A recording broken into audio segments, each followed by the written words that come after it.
आज हम सुनाएंगे आपको एक औरत की कहानी। तो स्टार्ट करते हैं गाइस।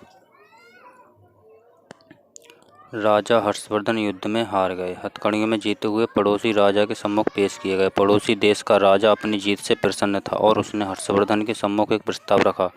यदि तुम एक प्रश्न का जवाब हमें लाकर दे दोगे तो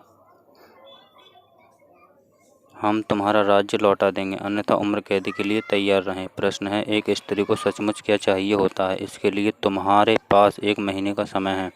हर्षवर्धन ने यह प्रस्ताव स्वीकार कर लिया। वे जगह जगह जाकर विदुषी, विद्वानों और तमाम घरेलू स्त्रियों से लेकर नृत्यांगनाओं, वेश्याओं, दासियों, रानियों, साध्वी सबसे मिले और जानना चाहा कि एक स्त्री को सचमुच क्या चाहिए होता है। किसी ने सोना, किसी ने चांदी, किसी ने हीरे जवाहरात, किसी ने प्रेम प्यार, किसी ने बेटा, पति, पिता और परिवार, तो किसी ने राजपाट और संन्यास की बातें की, मगर हर्षवर्धन को संतोष न हुआ। महीना बीतने को आया और हर्षवर्धन को कोई संतोषजनक जवाब नहीं मिला। किसी ने सुझाया कि दूर देश में एक जादूगरनी रहती है, उसके पास हर चीज़ का जवाब होता है, शायद उसके पास इस प्रश्न का भी जवाब हो। हर्षवर्धन अपने मित्र सिद्धराज के साथ जादूगरनी के पास गए और अपना प्रश्न दोहराया। जादूगरनी ने हर्षवर्धन के मित्र की और देखते हुए कहा, मैं आपको सही उत्तर बताऊंगी, परंतु इसके एवज में आपके मित्र को मुझसे शादी करनी होगी। जादूगरनी बुढ़िया तो थी ही, बेहद बदसूरत थी। उसके बदबूदार पोपले मुंह से एक सड़ा दांत झलका। जब उसने अपनी कुटिल मुस्कुराहट हर्षवर्धन की ओर फेंकी। हर्षवर्धन ने अपने मित्र को परेशानी में नहीं डालने की खातिर मना कर दिया। सिद्धराज ने एक बात नहीं सुनी और अपने मित्र के जीवन की खातिर जादूगरनी से विवाह को तैयार हो गया। तब जादूगरनी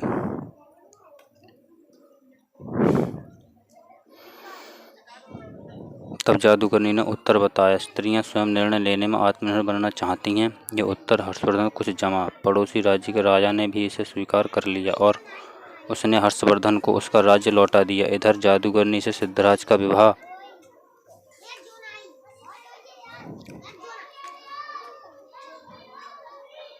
हो गया। जादूगरनी ने मधुरात्रि को अपने पति से कहा, चूंकि तुम्हारा हृदय पवित्र है और अपने मित्र के लिए तुमने कुर्बानी दी है, अतः मैं 24 घंटों में 12 घंटे तो रूपसी के रूप में रहूंगी और बाकी के 12 घंटे अपने सही रूप में। बताओ तुम्हें क्या पसंद है?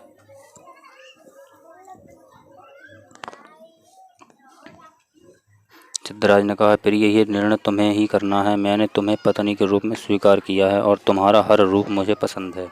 जादूगरनी ये सुनते ही रूपसी बन गई। उसने कहा, क्योंकि तुमने निर्णय मुझ पर छोड़ दिया है तो मैं अब हमेशा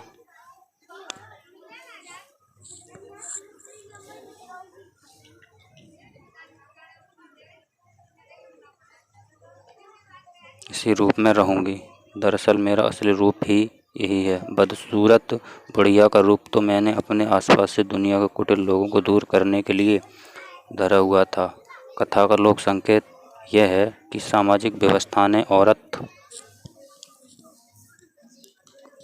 को परतंत्र बना दिया है, पर मानसिक रूप से कोई भी महिला परतंत्र नहीं है। इसलिए जो लोग पत्नी को घर की मालकिन बना देते हैं वे अक्सर सुखी देखे जाते हैं। आप उसे मालकिन भले ही ना बनाएं, पर उसकी ज़िंदगी के एक हिस्से को मुक्त कर दें। उसे उस हिस्से से जुड़े निर्णय स्वयं लेने दें।